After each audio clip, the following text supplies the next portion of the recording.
রোজার মাসে রোজা যখন শুরু হয় কিছু স্পেশাল আমল আছে 5 মিনিটে বলছে শোনেন। হ্যালো আমার দিকে এই জায়গায় ওদিকে দেখছেন এদিকে এদিকে প্লিজ আমার দিকে খেয়াল করুন।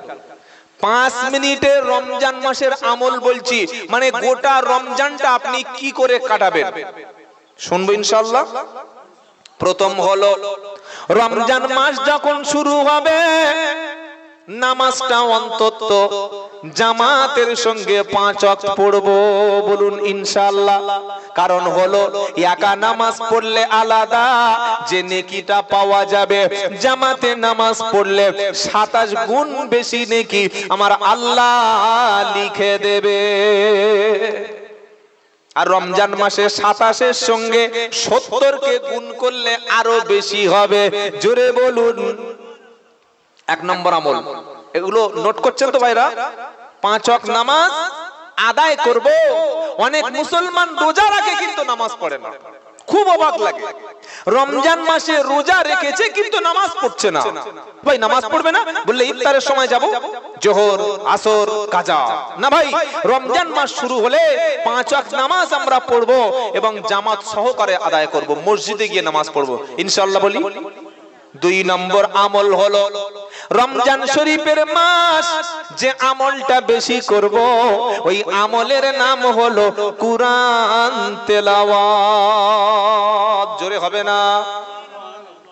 সাহারি করে অনেকে ঘুমিয়ে পড়ি, সাহারি করার পরে কি করব আমরা? মসজিদে গিয়ে জামাতে নামাজ আদায় করব। আর নামাজ পড়ার পরে আমরা বসে বসে আল্লাহর কালাম নিয়ে একটু তেলাওয়াত করব। আমার নবীজি বলেন যে ব্যক্তি সূরা ইয়াসিনটা তেলাওয়াত করবে ওর আমলনামায় আমার আল্লাহ রাব্বুল আলামিন 10 খতম কোরআন শরীফের সওয়াব দিয়ে দেবে। যুবকেরা মুসলমানেরা রমজান শরীফে ফজরের নামাজের পরে একটু সূরা ইয়াসিনটা তেলাওয়াত করবেন, বলুন ইনশাআল্লাহ। রমজান মাসে বেশিরভাগ কাজ আমাদের বন্ধ থাকে, যখন কাজ থেকে ফারিগ হবেন বাড়িতে না বসে থেকে মসজিদে গিয়ে বসবেন আর ইমাম সাহেবের কাছে রমজান মাসে 1টা মাস সময় দিয়ে আল্লাহর কালামটা শিখে নেবেন ইনশাআল্লাহ বলুন।